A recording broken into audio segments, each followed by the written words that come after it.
Great. So welcome everybody to this Placements Uncovered session as part of our Enrichment Week. My name's Tom and this is my colleague Lesley, and we are both in the placements team here in the Careers Service. And we're delighted to be joined today by three current and past placement students who are going to bust some myths for you today. So some myths that you might have that you might think you know about placements, and we're going to try and bust some of those for you today during a panel session in a little while. I'll also go over a few key details about placements and some guidance about how you can go forward and get some help and support in your placement search. So just a brief overview of what we'll do some introductions, go over some key points about what a placement entails.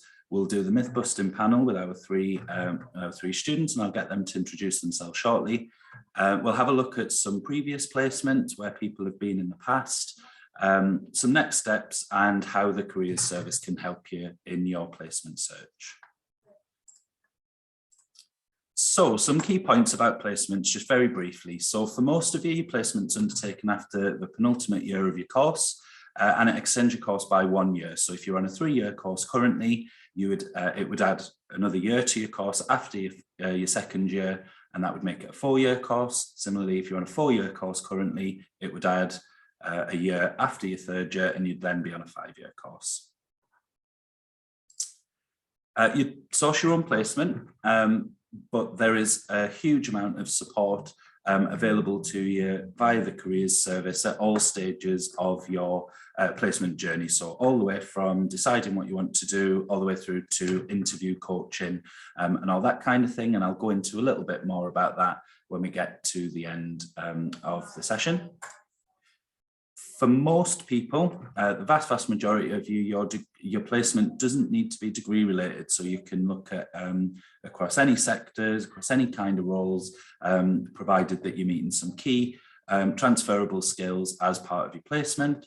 Most students do tend to do placements that are related to their degree for obvious reasons, but it's absolutely, you don't have to. The placement must be at least 9 months in duration. Most are around 12 months from sort of August to August. Some can be 15 months, sort of June to the following September, but as long as it's a minimum of 9 months, then that's absolutely fine. You do have the option, again, for most people, the option to do 2 4.5-month placements as well, if you so wish, and you can get more information about that from the website and also by speaking to a careers consultant if that's something you're interested in. And finally, you'll pay a reduced tuition fee of £1,385 for the year that you're out on placement, because you will still be registered as a student. You'll still get access to all of the support and facilities that you have right now. And alongside your placement, you'll study a 120 credit module, which is designed to help you reflect on your experiences. That will look a little bit different depending on who manages your placement year. And again, I'll give you a little bit more details about that shortly. So that's just sort of a little key overview of the kind of things to consider about a placement. But I think for now, let's move on to the most interesting part, which is our panel. And I'll hand over to Lesley to talk about this bit and to introduce our students. Thank you very much. So we're incredibly lucky today to be joined by 3 of our placement students, 1 who's currently on placement and 2 who have fairly recently finished placements. So I will hand over to Niamh first to just do a quick introduction to herself. Niamh. Yeah, can you hear me? Okay. Yeah, so hello, my name's Neves. I'm currently in my final year doing media communication and cultural studies. And last year, I completed a placement at Pfizer. So I was their external communications associate. And that just basically meant that I was like managing the press office and kind of like media relations. And yeah, because of COVID, I had to do it all remote from home. But yeah. Thanks very much, Neamh. So next, just move on to Sarah. So if you could unmute yourself and just introduce. Hi, I'm Sarah. Apologies, I'm in the lab at the moment. I'm in my master's year of cellular and molecular biology. I did my placement year at Procter & Gamble in Brussels in research and development. So I was an associate scientist intern in products research for Ariel and Bold laundry pods. Thanks very much, Sarah. And then on to Amy, who is one of our current placement students. Hi, I'm Amy. I'm currently doing a degree in mechanical engineering and master's, and I've done 3 years already, but I'm now here doing a year out at Williams Racing. And yeah, I'm a prototype and test placement student, which doesn't really say much, but I do a lot of testing of the parts that go onto the cars that you actually see at the races in F1. Right, thank you very much. So those are 3 quite different placements, 3 obviously very different degree programs. So what we're going to do is just move on and have a quick chat through some key myths that we're aware kind of people believe around placements. So we've got a slide that just kind of highlights what those are, and then I'm going to ask our kind of students that are here today just to give their perspective on a few of them and how they may have been affected by them or what their thoughts are on those myths. So first of all, I won't be able to afford to go on placement. We know this is one that comes up from a lot of our sessions that we do with students, that people are worried about the finances side, some placements that may be unpaid or anything along those lines. So is there any one of you in particular that feels you might be able to talk about kind of what that meant for you and how you manage the kind of finance side of your placement? Most placements should be paid, so you should get a salary as an intern. It's recommended by the university to not go for placements really that aren't paid, because you are working a full-time job, and you should be rewarded for your work with a salary. Also, you can get student loans as well. When I was on placement, I got a reduced maintenance loan. As you are earning money, it will be reduced compared to your normal loan, but you'll still get some money. And I don't know if the Erasmus grant still exists or not, but sometimes you can get Erasmus grants as well. And yeah, that's how I sort of funded my placement year. So obviously, yes, the Erasmus grants will still be in place, well, reduced Erasmus grants for the 22-23 academic year if you're planning on going finding an overseas placement. They obviously cover European countries, and there is now additional funding via Turing funding to go outside of Europe, although that's not yet confirmed as to what that will be for the 2022-23 academic year. I think what I was also going to add to that actually was just that actually over 90% of our students that go out on placement are paid to go out on placement. I think some people do find that there are particular sectors where it's more difficult to find paid placements. And I think it would be really good to just direct people at this point to a video that one of our previous placement students made with some other students last year, our myth busting video, where we do have a previous placement student who worked in a zoo who talked about how he approached having an unpaid placement. So just move on to the next myth now. So we're just going to highlight this about classic one here. I'll just be making the tea or doing photocopies. Amy, do you want to talk about what you're doing right now on placement? Yep, so I'm basically being treated like one of the technicians that works in the workshop. So I'm sort of being taught everything from scratch, like how to run specific tests for the FIA, who sort of govern all the rules. And I also have to run lots of tests on very different parts of the car at very different, sort of after each other. And it's lots of different things, straight after each other. But trust me, I don't think you'll just be making the tea. Thanks, Amy. And Neves, obviously, I know you had a very interesting experience working at Pfizer last year. Suddenly everyone knows who Pfizer are. Do you want to talk us through the sort of experience that you had? Yeah, of course. Yeah, so I mentioned a little bit, my entire placement was online. But I was like thrown into the deep end immediately. I think obviously because kind of a lot of the COVID vaccine data came out in November, and our team was quite small. So I was really surprised at the amount of responsibility I was given really quickly.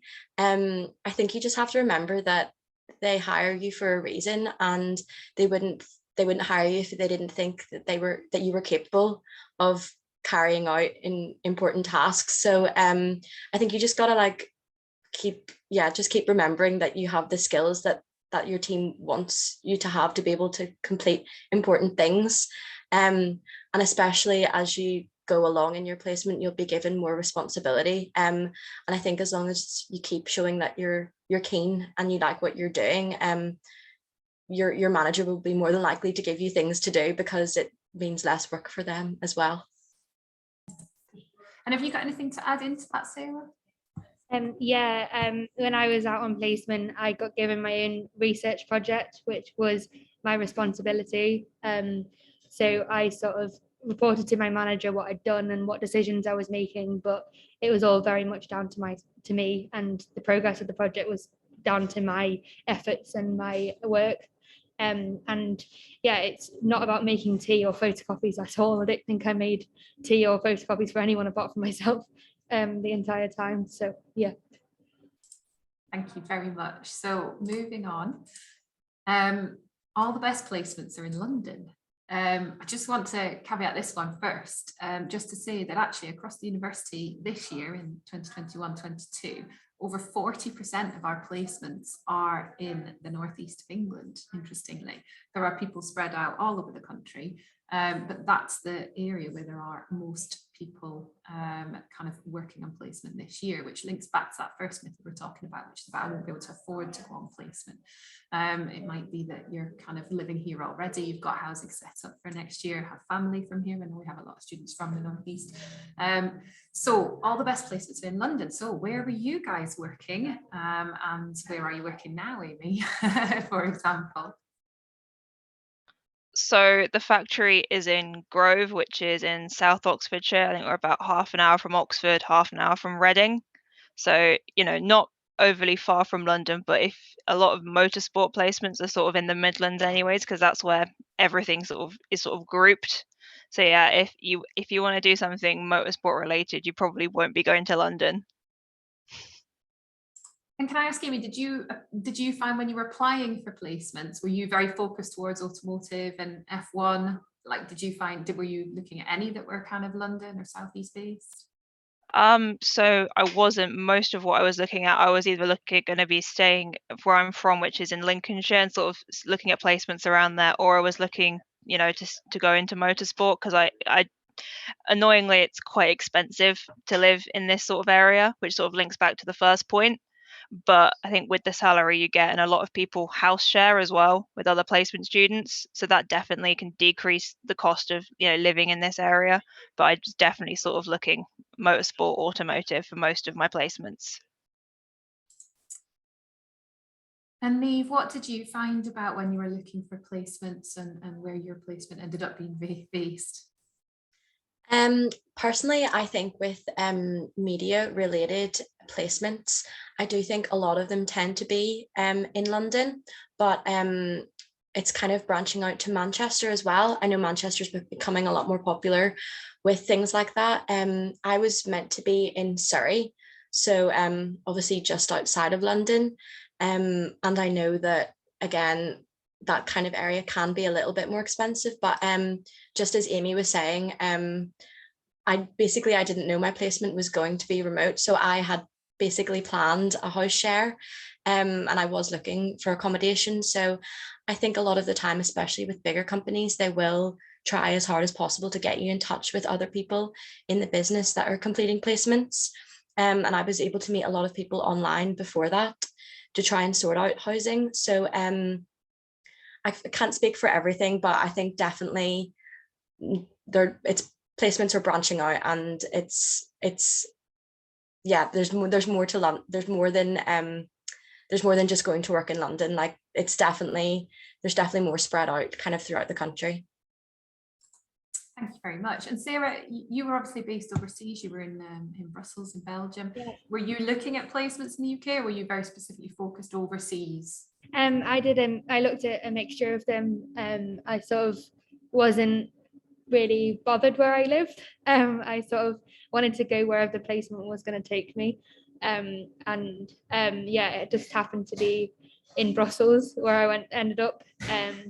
Brussels, I'd say it was quite expensive, but the salary made up for it. And I was able to afford somewhere like a house share there with other people that were working in the European Parliament, other interns, some students and stuff like that. So yeah, it's not always in London. It can be anywhere you want, really.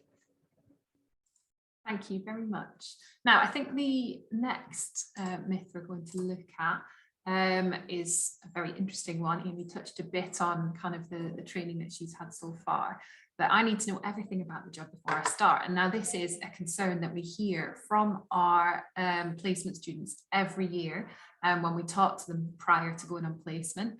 And we have a kind of a placement student in that session that talks to them about kind of how they felt, what their experiences were. So hopefully you guys can give us a really good perspective on how you felt about that prior to starting, and what the reality was when you actually got in there on a day-to-day basis. So Sarah, do you want to start us off on that one? Yeah, of course. So when I first started, I was a bit nervous. Like, obviously I wasn't sure really what to expect. So I kind of just spoke to my manager before I came, and I was like, is there anything you want me to read beforehand, or is there anything you want me to search on Google, any methods or anything you want me to look at? And he was like, no, like, don't worry about it, maybe just research into Arial and Bold, like the brands you're going to be working on, get to know them a bit and like the markets they're in. And then once I got there, it was the first 3 months were sort of an onboarding, sort of you got trained in everything that they want you to know, with different members of staff, and you get trained like in different methodologies and stuff like that. So there's nothing to worry about. They'll hold your hand the first 3 months-ish, like to make sure that you know when you feel like you're comfortable. And if you don't know, you can always ask. Like your supervisor and manager are normally quite approachable. If you don't know something, you can ask them. They're not afraid of any questions, and you shouldn't be afraid to ask any questions. Thank you very much. Neves? Yeah, so this was definitely something that I was quite worried about as well. Something that I did before I joined was I kind of asked my manager if we could have a call before I joined, which was really helpful. So we had a Zoom call the month before I joined, and she just kind of like talked me through the role a little bit more, kind of directed me towards kind of Pfizer's website and their social media, just to have a look at that, have a look at kind of like upcoming projects, things like that. And similar to what Sarah was saying, the first 3 months for me were definitely just onboarding, even just getting to know like the general equipment, like the general workings of the business. And then I think as like the weeks go on, you learn a bit more specifics about your job role. I think you just have to remember that they don't expect you to know everything. You've started a new job, and they kind of want to give you the basics from scratch so you can build on your skills as much as possible. So I think, yeah, it's definitely something that people worry about, but it's never really the case. Like, you will get used to things really quickly, and your manager will always be there to help you if you have any questions. Can I just ask a specific question of you, Neves? Obviously, you have gone in to do a role which is quite related to your degree, but in a sector, in the pharmaceutical sector, which is, I would imagine, completely alien to you. So how did you find going into that? So it's not just about the job, but about the kind of organization and the sector you were going into. Yeah, that was also something I was quite worried about, especially when I first joined my team. There was quite a mix of degrees that people had. So for example, my manager had done journalism, but then quite a lot of other people in the team had done science degrees, and the girl who had my job the year before, she had done biomed. And I did panic a lot, but I found that there were skills that I had that other people didn't have. So for example, my job was quite like obviously involved in communication, so like a lot of speaking to people, a lot of writing like press releases, emails, things like that. So I found that I had strengths for things that other people didn't. But if I needed to learn a bit more about like a drug or how to specifically write something a bit more technical, then I could just go to someone in my team who had those skills already there. But then I was able to apply things that other people didn't have and help people with things like that. So yeah, I think it's just kind of remembering that you're not going to know everything. You can't know everything before you join, but there'll be strengths that you have that you can just build upon, and you're there to learn things. Like it would be strange if you knew everything before you joined. So yeah. Thanks very much. And Amy, you're obviously kind of still in the first, I suppose, part of your placement. Can you just give us an overview of how you feel about that and how it's all worked out for you? So when I applied for the placement, there wasn't really much of a job description there anyways, because they have to be relatively secretive about what everyone does. But once I actually started working, we still had some placement students on that I was shadowing for the first week or so. So we were able to see exactly what they were doing and working with them on their projects, which they handed over to me and the other placement student who's here. But it's just sort of, yeah, it's a lot of learning and a lot of learning things quickly, I think was something that it's because everything here is hands-on, and that's not really something I had from uni because of COVID. So it was a lot of learning a lot of new skills with, using machinery and things that I've not used for a long amount of time. But no, it's definitely good, and there is no way you will know everything about the job before you start. That's just impossible because you are here to learn, and you need to build on the skills that you've already got. So there's been quite a lot of MATLAB usage, which is something I've used from uni that I've been able to apply on the job here. But there's been things that I've never used in my life that I've never even seen before that I've been taught how to use, which is quite amazing. I think I would just add on to that as well. Don't forget, they've met you, they've seen you. There's been a whole recruitment process prior to you starting your placement, so they know what you know and they know what you don't know, and you still got the job. So you're there on merit. They know what you know and they know where they need to fill in any gaps.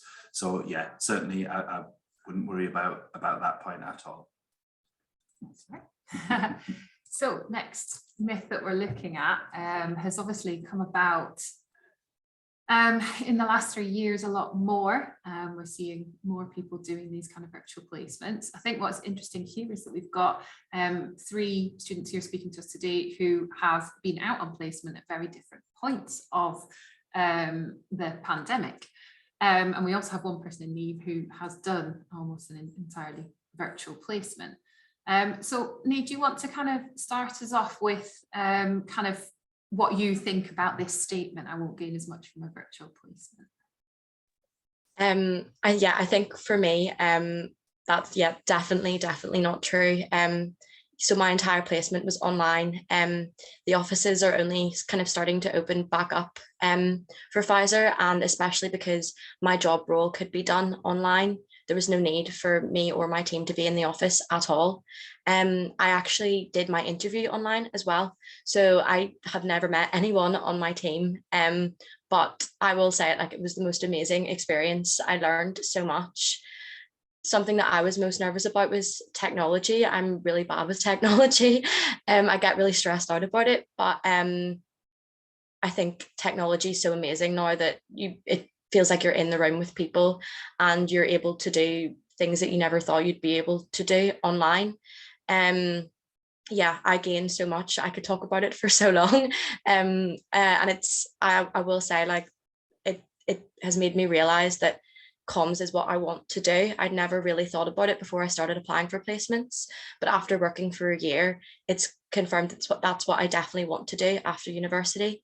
And for me, that's the most rewarding part of completing the placement, I think. Were there any kind of wobbles that you had while you were on placement that I suppose might have been different because you weren't in situ with your team? Was there anything that you felt was a particular drawback or absolutely massive benefit of being on a virtual placement? I think for me, the main thing that I found was quite difficult was I was in charge of the press phone, which was kind of like journalists call in and they have questions about the business. I was on the other end to answer the phone. So if that was in the office, I'd be able to listen to other people. I'd be able to it was kind of like a free-for-all type thing. Whoever was there would have answered it. And I would have been able to get like real world experience hearing other people.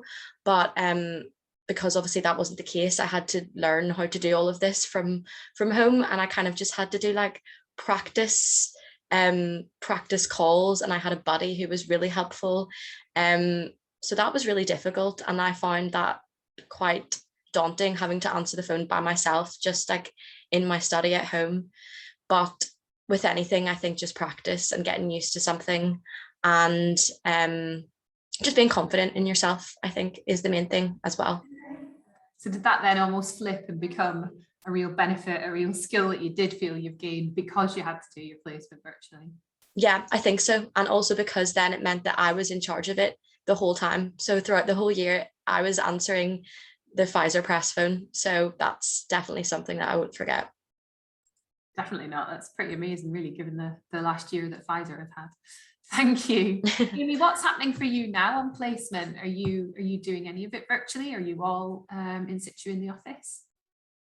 So I did all my applications virtually. So the first time I saw the factory was my first day at work, which was quite daunting. But no, everything we do here is all in person because, we've got to be using the machines, testing everything. And I know people in different placements, they do some things virtually. Like they often work from home a couple of days a week, but it's not really something that I can do given the placement role I have. That's great, thank you. And then Sarah, obviously your placement was almost interrupted by everything happening with COVID. So do you just want to share kind of what then happened with the end of your placement? Yeah, of course. So I did my first 8 months of placement in person in Brussels. And then obviously the pandemic worsened, and I had to fly back to the UK to my mum's house. And at first, like P&G weren't really on board with me started doing the placement from the UK, but as the pandemic sort of worsened, they kind of understood that it was kind of necessary. It was a bit difficult because I was more like when I was actually in the office, I was doing a lot of sort of consumer work in person and a bit of lab work as well, and sort of using the machines like the washing machines to do loads of laundry and stuff like that. Whereas when it was sort of online, I had to sort of come up with some online questionnaires and things like that to get opinions from consumers instead. So sort of the way my placement ended was slightly different to what was expected, but I still got to do some research online and sort of look at online questionnaires instead. So it kind of, everyone was learning at that point because it was obviously the pandemic was quite new, and everyone was sort of getting used to how things were not from the office.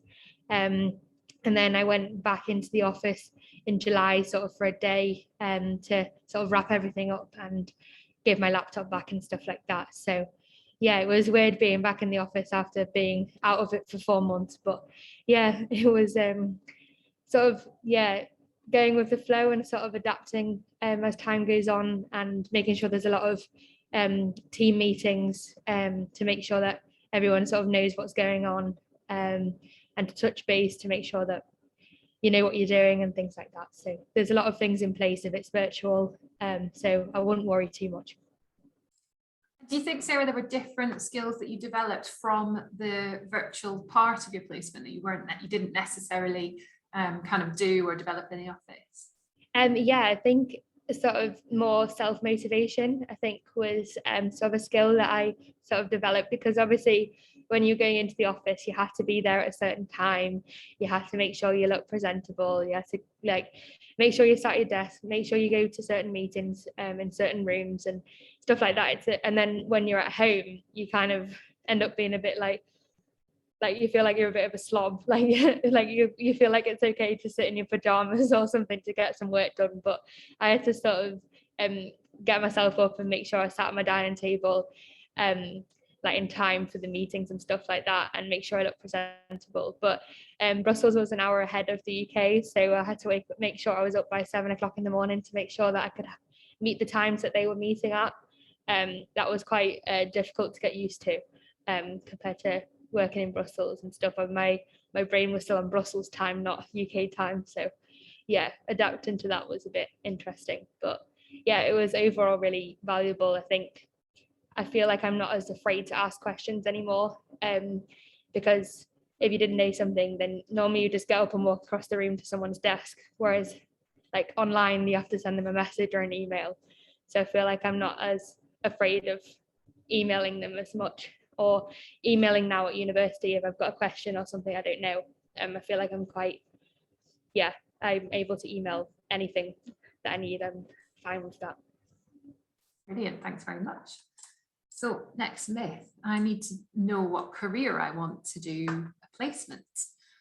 Amy, do you want to talk us through your perspective on that one? So I have always enjoyed motorsport, but I thought, well, maybe I could have a career in it because it's quite difficult to get into.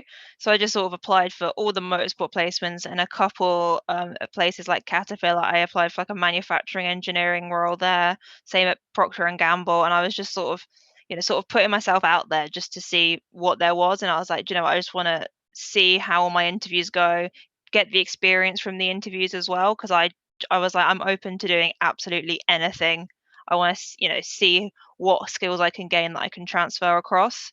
But I think from now being in this placement role, it's definitely, I don't know, I definitely want to go down the motorsport route, but it's definitely made me think I would definitely enjoy this in the future.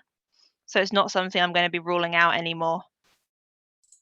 Brilliant, thank you. Niamh, were you quite keen on or had an idea of a placement, a career you wanted to do prior to your placement?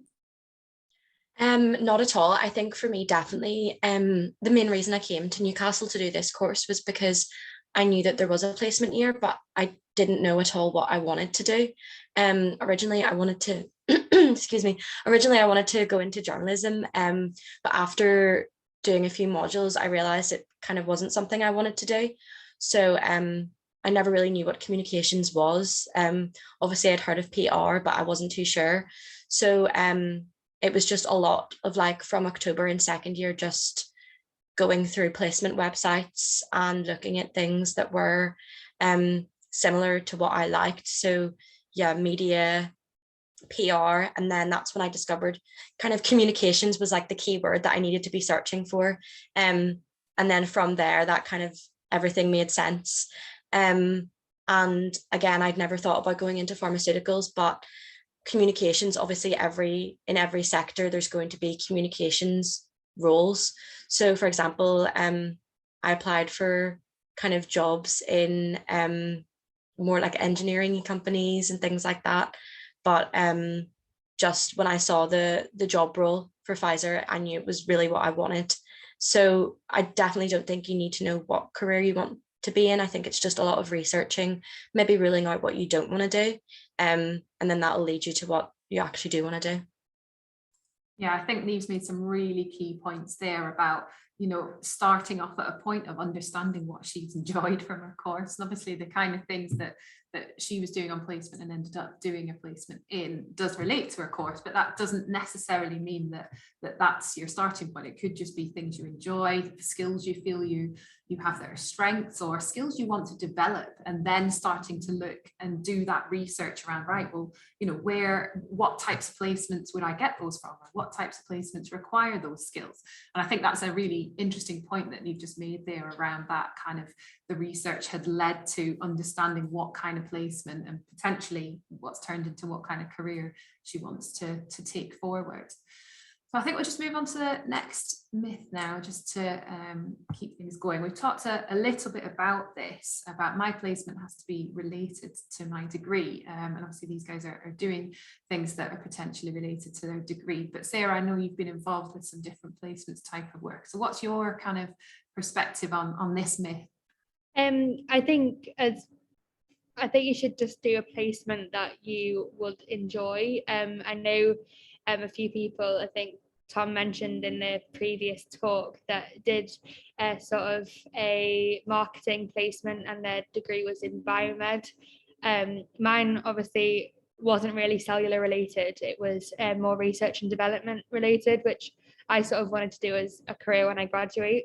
So I was like, why don't I give that a go and see what it's like? So I can either say, yes, that's definitely what I want to do when I graduate, or no, it's not.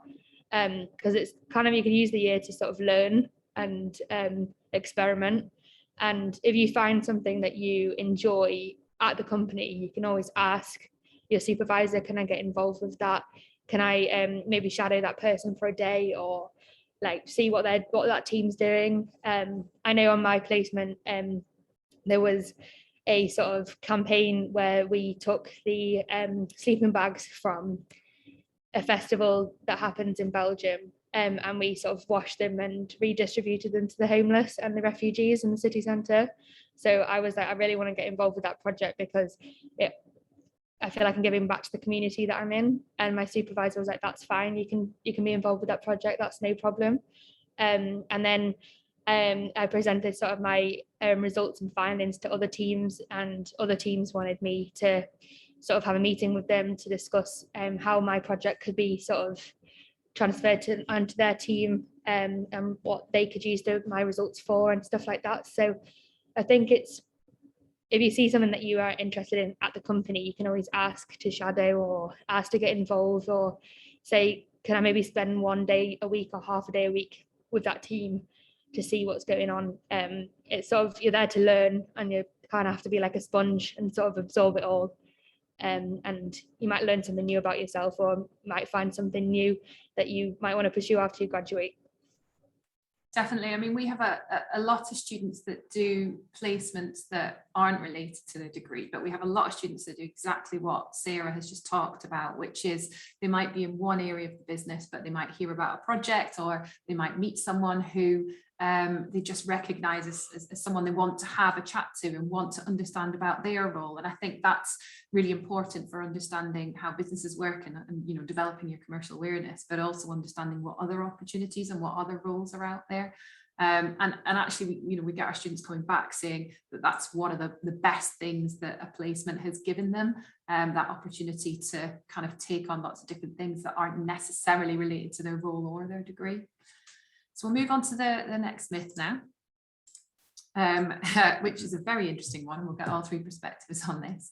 I need to apply for everything out there to increase my chances of getting a placement.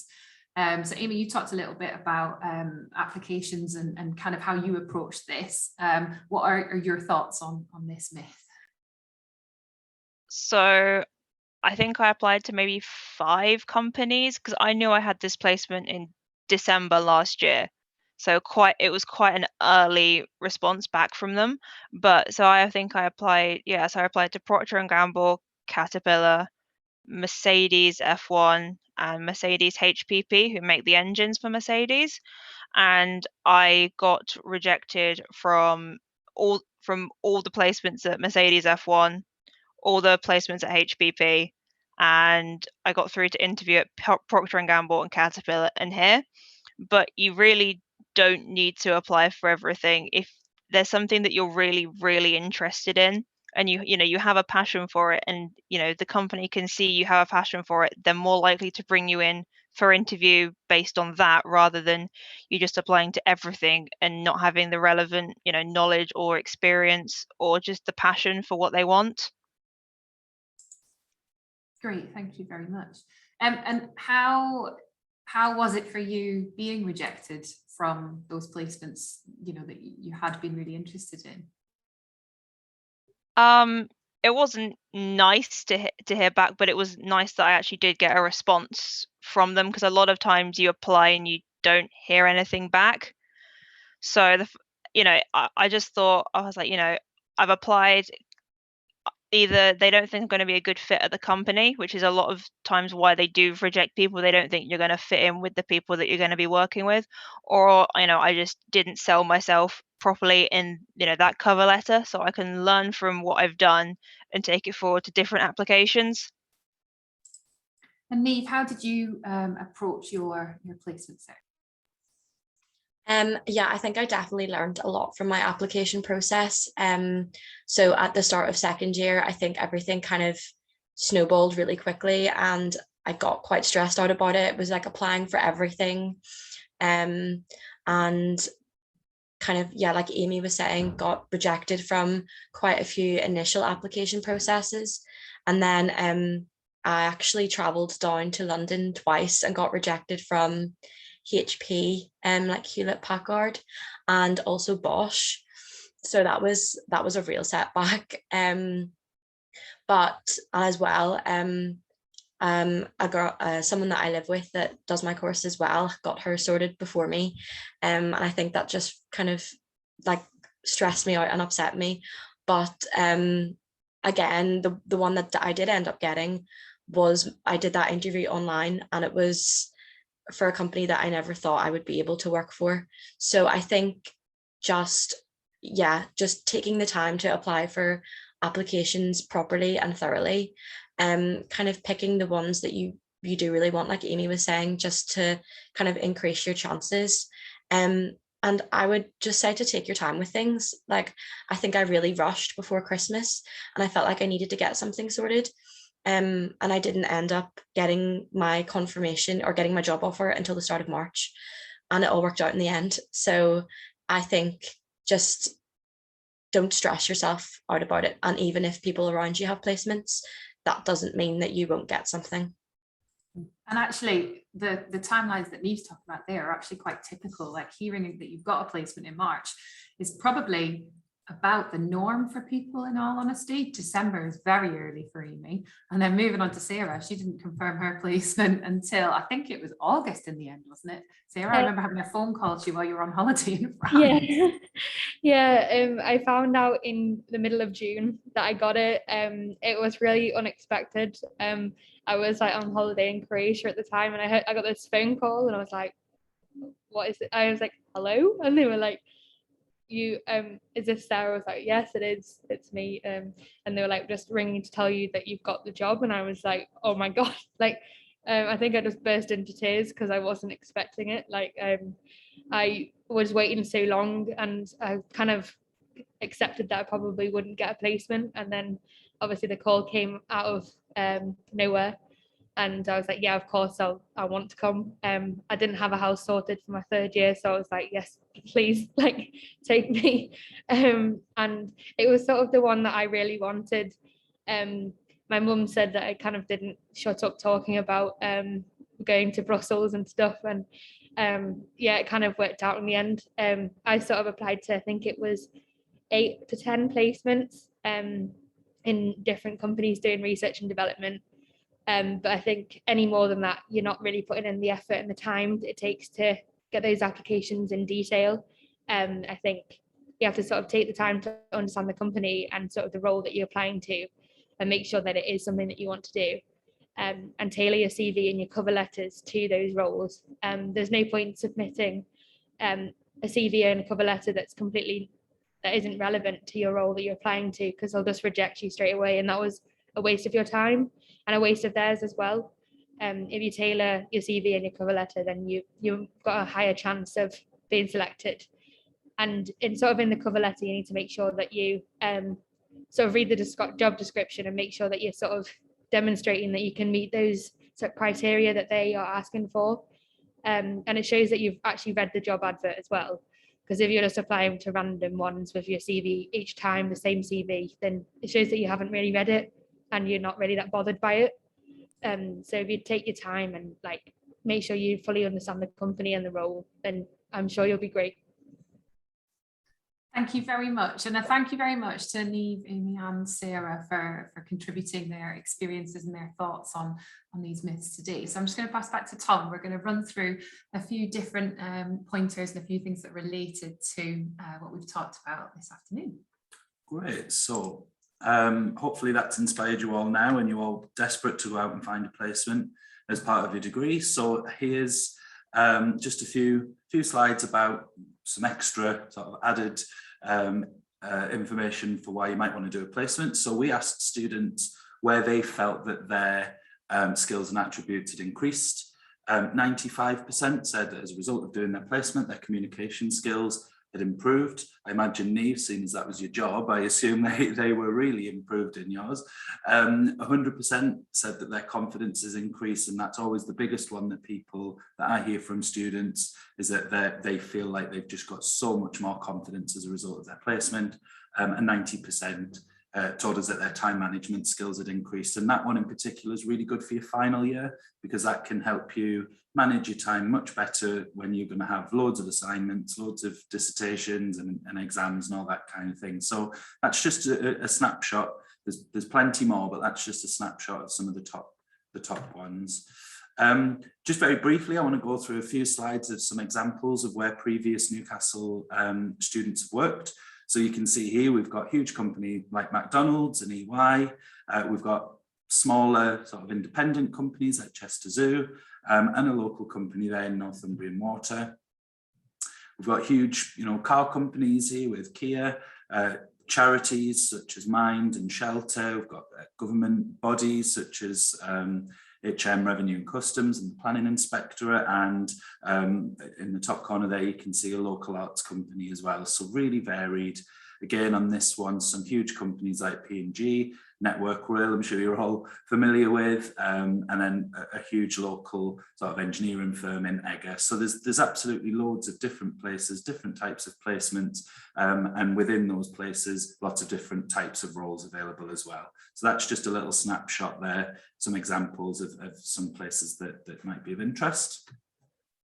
This one really is just to back up that myth about all the best placements being in London, or all the placements being in London.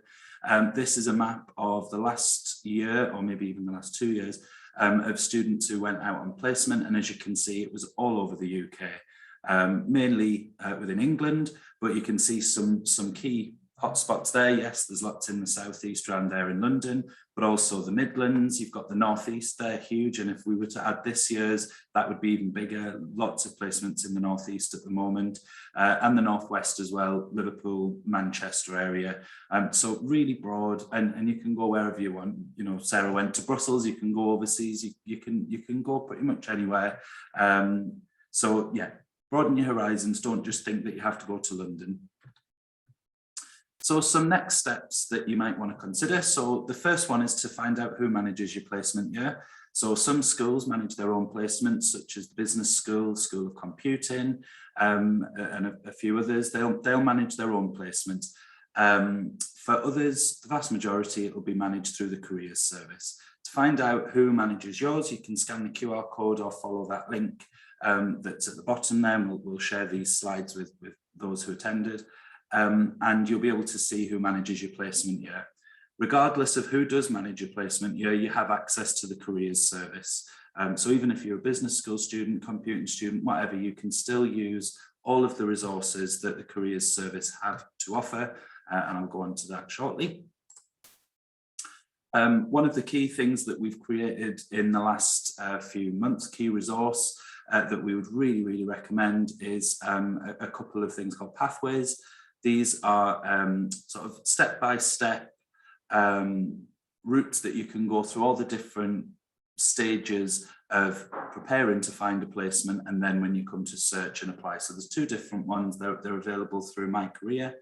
Some instructions there. So you log into My Career, click the pathways icon, and then find them in the available tab, and you can start working your way through. You don't have to do every stage. You can skip one or two if you want, but I'd really recommend that you take some time to have a look through these, because it will direct you to some really useful resources at each stage of your placement search. Just to sort of expand on that a little bit, so working through the pathways will help with helping you to decide what you want to do. You might not have a clue at this stage, and that's absolutely fine.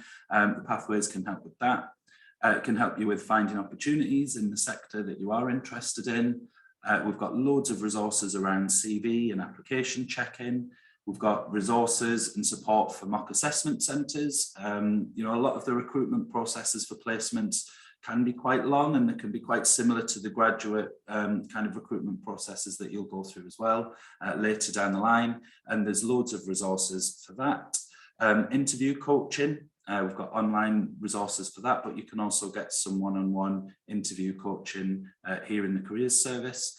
We've got lots of events and workshops, such as this one, and others on the website. So make sure you have a look on our website there, and much, much more. So ncl.ac.uk/careers. It's all easy to find, navigate through the different sections, and make sure that you're using all of the resources that are available to you.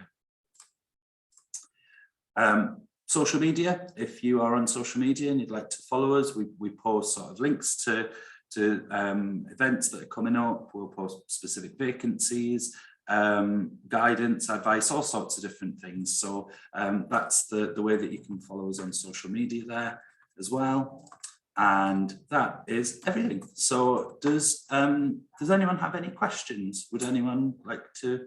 So we have one question in the chat. So the first one that I'll look at is just how can I access the pathway? So those pathways are accessible. You can via the careers website. So if you go to ncl.ac.uk/careers, there's a box on there in order to access My Career. Now, My Career does a lot of different things. It can enable you to book appointments with our service, but it also has a job advertising section, and it also has this pathways section.